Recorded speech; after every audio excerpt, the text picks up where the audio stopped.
when I'm in a lawsuit against defendants, it's really like I'm in a lawsuit against judges and clerks who are the defendants, and they don't have qualifications, and most of them have criminal background records. And some of the judges and clerks are like terrorists. They're not even USA citizens, you know. So the point is that Priscilla Chan of Facebook, she has many shrinky dinks around, like Betty T.G. It was a shrinky dink of Priscilla Chan, and also Summery Hawkins, who's a shrinky dink of RUTGERS in Las Vegas. Yeah.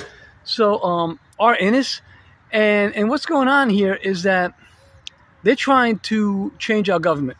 They're trying to overthrow. They have already overthrown the courthouses. They have overthrown the social services government benefits. They're trying to overthrow law enforcement.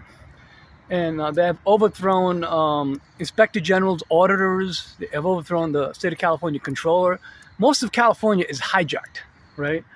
And this is why they get away with murder and stealing billions and trillions of dollars. And now they're trying to replace our Bill of Rights with their own government system. That's called treason. When you install your own government, and when you're stealing from the Treasury, when you're stealing money of people's inheritance, people's life savings, that's more than stealing somebody's house or stealing somebody's car or you know, some jewelry. You're stealing somebody's bloodline, somebody's lifeline. And that is like stealing the U.S. Mint. That's stealing the Treasury, because you're not paying any taxes on billions of dollars that you're stealing. And a lot of these people are not from here. They think the United States has become free-for-all pillaging, and they're stealing billions of dollars. And so they're replacing our government with a Piedmont government system, or in the East Coast, they're replacing our government with communism from Russia, you know, or they're replacing our government with dictatorship from the French Caribbean islands like Jamaica and Honduras, or totalitarianism, where basically the United States citizen has no power anymore. The United States citizen is supposed to be empowered more than the state and more than the federal government, based on the 10th Amendment, and also the 5th Amendment, which is due process of law.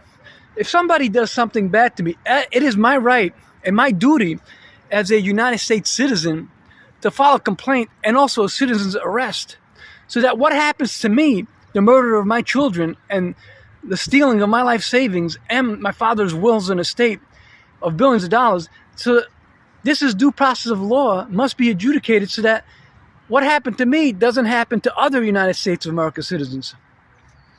And this is why they're taking away our 14th Amendment, which is the right to privacy. They're trying to turn us into slaves, indentured servants, and remove the 13th Amendment, which is the abolishment of slavery and indentured servants. And they're taking away our First Amendment, which is the freedom of the press and the freedom of speech. And so they're trying to do away with the Bill of Rights. That the United States citizen has a right to privacy, has a right to his property. They're trying to say that the government, and if you are a high-ranking public official like Mayor Premtej, you can just go and take somebody's house and you can just like make somebody a slave. That's not how it works. What's special about United States of America is that we have the Bill of Rights and the U.S. Constitution to protect us, but they are committing treason because they're installing their own government, and they're replacing our Bill of Rights. They're replacing our Bill of Rights with a Piedmont government system from England, where you have kings and queens and prince and princess and dukes and earls and barons, you know, or they're replacing us with communism from China, or communism from Russia, or like I said, French Caribbean islands, which are governed by dictatorship or totalitarianism. So what I'm saying here is that we must fight for our Bill of Rights, because they're trying to overthrow our government and also take our freedom away and our right to privacy. Like, they're coming into our phone with CIA software, direct link software, and they're coming into my phone. They're deleting my emails. They're deleting my files. They even changed my password, my screen lock password, so I can't get into my phone again, and then I have to buy a new phone. This is not allowed. And this is what Mike Pence was talking about.